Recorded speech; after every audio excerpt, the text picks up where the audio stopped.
What happened to the WWE I used to know? Back before all the celebrities and sponsors started the show. Wow, they gotta go. TKO is billions in debt. Their bank account is red.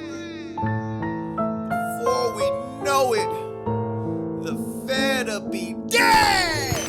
What is this company doing? I have no idea what I watched last night. Saturday night's lame event or the NBA Finals. I have no idea what I watched last night. World Wrestling Entertainment or the National Basketball Association. You cannot make this up. Roman Reigns, Seth Rollins, 10 plus years of history. You can tell between these two. Some idiot up at the TKO offices came up with the bright idea of adding Tyrese Halliburton and Jalen Brunson. Great, I promise you, when this is all said and done, TKO is going to win the gold medal at the Olympics for, I don't know, let's say track and field. Oh! Why you say that, Bobby Monsoon? Well, think about it. Look how fast this company is running WWE into the ground!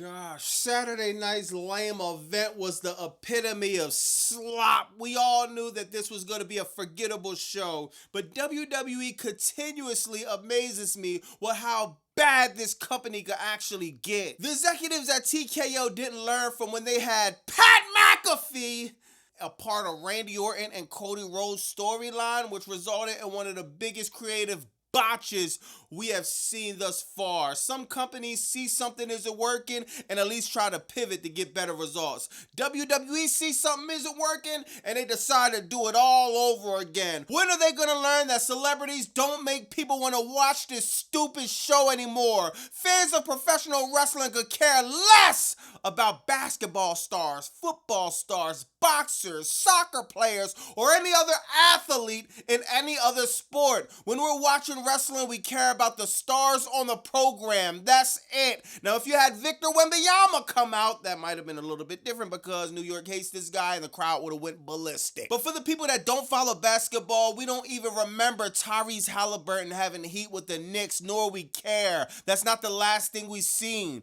Regardless, this was straight trash truck juice at its best, and WWE should be ashamed for even putting a price tag on these tickets. Ever since WrestleMania 1, WWE has done business with celebrities. So celebrities being involved in wrestling is nothing new. We've seen Mr. T with Hulk Hogan, Muhammad Ali being a special guest referee. You got Mike Tyson getting involved with Stone Cold Steve Austin and DX. You got Floyd Mayweather and The Big Show and many more. But the difference is all of those celebrities entered WWE's world and became a part of a wrestling storyline. WWE was still the main attraction. Now the Fed is so thirsty for mainstream attention that the roles have completely reversed. Instead of the Knicks coming out into WWE and fitting in our storyline, WWE and TKO built an entire show around the Knicks and used their momentum to piggyback what was already hot. This is disgusting. WWE used to bring celebrities into its universe. Now WWE keeps reshaping its universe around celebrities, athletes, and whatever cultural moment so they could get some extra attention. And it's obviously not working. Summer scam, summer slop, whatever you want to call it.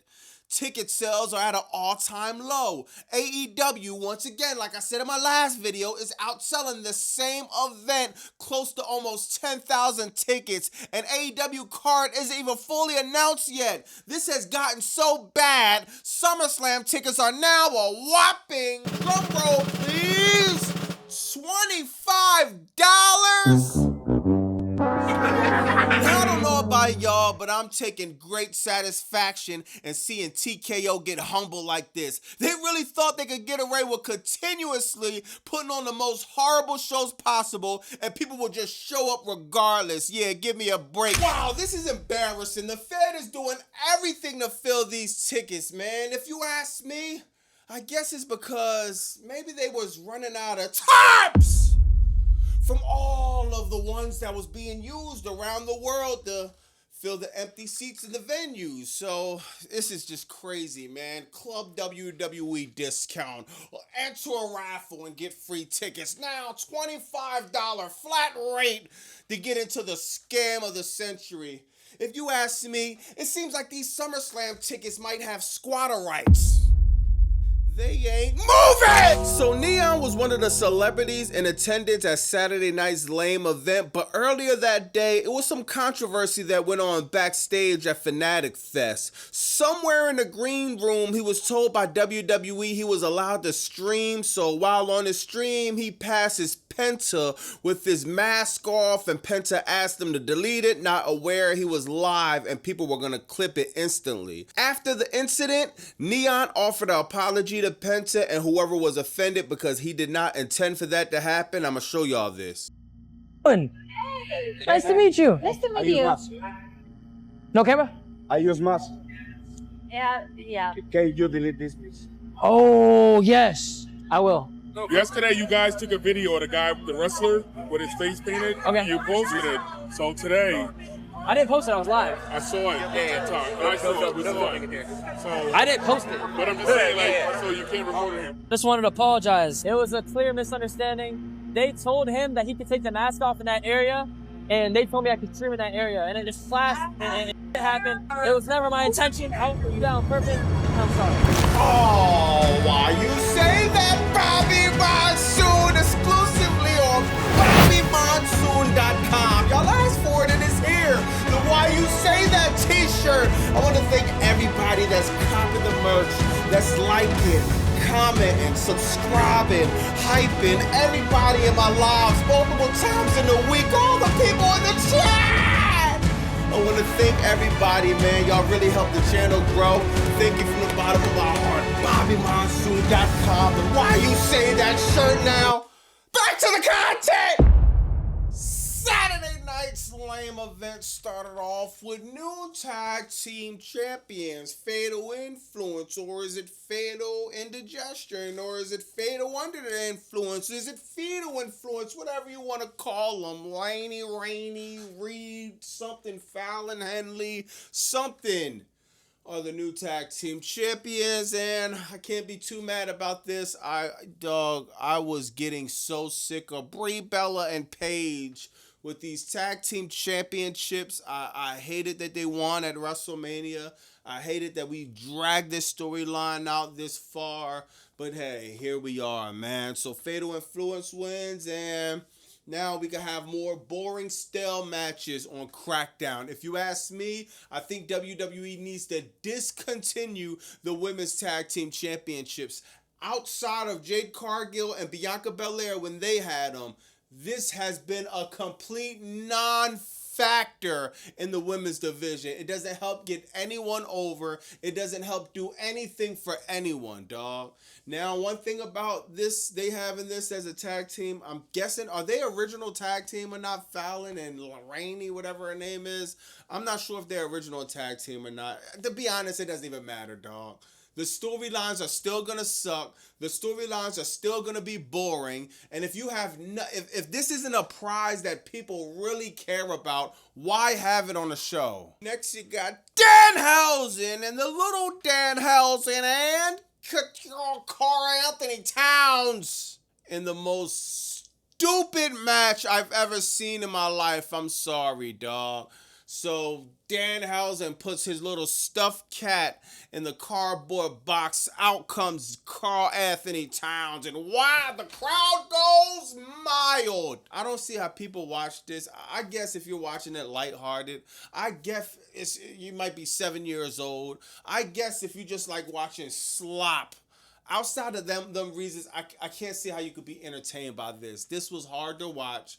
It was cringe. J.D. McDonough, this does nothing for him. Danhausen glazing the Knicks. He changed his red and white trunks to the Knicks color trunks.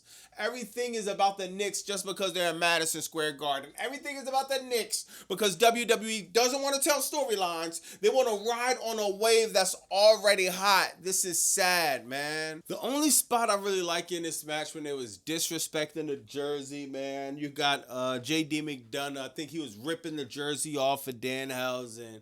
But it's just too many silly gimmicks. Like the little Danhausens all coming from under the ring, trying to beat up Dan. Like, oh my God. How was JD supposed to get over on this? How was Dominic Mysterio supposed to get over on this? You got Lyra Valkyria going over Bayley in a match that completely stunk up the place. That's the bad news. The good news is that Lyra Valkyria, man, she did a great job of getting her character over. Lyra Valkyria did a great job of getting her nose busted open completely. Her nose was flowing like a water fountain, dog. And she, you know what I mean, overcame that. Not only finished the match, she used the spot to get her character and her crazy look over even more. Shout out to Lyra Valkyria. As far as this match, it was a little bit cringe. It's like, soon as the nose spot happened, I think Bayley was just trying to adjust the situation, make sure she doesn't injure Lyra Valkyria any further, which is understandable. Lyra Valkyria was trying to regain herself and get back on track.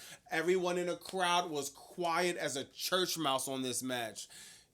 The crowd gave little to no energy in this match. The right person won, Lyra Valkyria. Thanks a lot. We're finally at the end of the road, y'all. Bayley's leaving WWE. She's got a first-class ticket to AEW, and I can't wait to see Bayley at AEW. It seems like she got written off TV. At the end of the match, Lyra Valkyria chokes Bayley out, slams her on the steel steps. We'll be waving the bell. Oh, why you say that, Bobby Monsoon, exclusively on BobbyMonsoon.com. Y'all asked for it and it's here.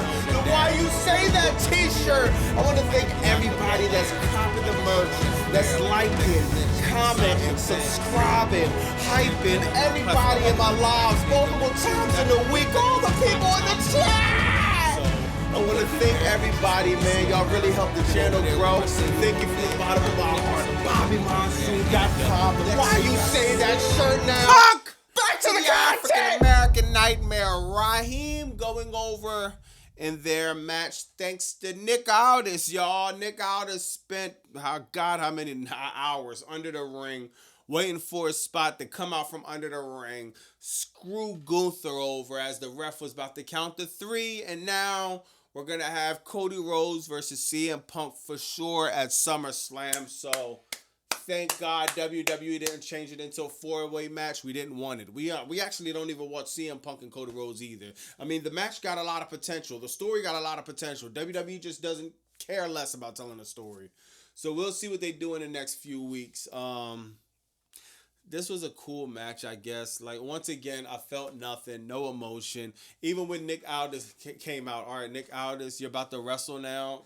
Okay, I'm sorry. I just never watched NWA, so I don't even know if he's good at wrestling, if he's great. People are telling me he's pretty good. I guess I'll find out at SummerSlam. I don't know. I don't care, to be honest, dog. So, you know what I mean? That was the tag team match. And at the end, you got Roman Reigns and Jalen Brunson Aura farming for God knows how long, man. Seth Rollins comes to interrupt with Tyrese Halliburton.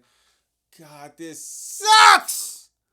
This sucks so bad. Like, how am I supposed to act like I'm invested into this? I don't care about Jalen Brunson. I don't care about Tyrese Halliburton. The NBA season is not on right now. Why would I care? God, 10 years of history. We're going to Tyrese and Jalen. Are you serious? Have you become that lazy? Lazy Levesque! Are you still asleep in Gorilla or what? Saturday night's lame event was the epitome of slop.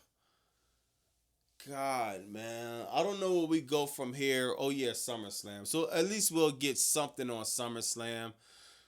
Oh my God, this was one of the worst shows of the year, and I'm just happy we went past that, dog. For the life of me, I don't understand how anyone in New York came to Madison Square Garden to see this show and left happy, dog. Like, this was an extremely, extremely bad show. Bad creative, no storytelling going on, straight gimmicks, making a straight mockery of professional wrestling, and I'm sick of it. Let me know in the comments what y'all think about that, man. I'm gonna holler at y'all on Raw, dog. God, we got some bad shows, SmackDown, Raw, all day, bro. Something about this show in particular just made me hate. Oh my God, I don't think I ever want to see another Saturday Night's Lame event again in my life, especially if you're gonna do something like this. Let me know in the comments what y'all think about that. I'm going to holler at y'all Monday, man. Thank God we got Dynamite Wednesday. We got Redemption Sunday. At least we're going to have some integrity in wrestling coming next week. I'm going to holler at y'all. It's Bobby Monsoon 215. Like, comment, subscribe. BAM!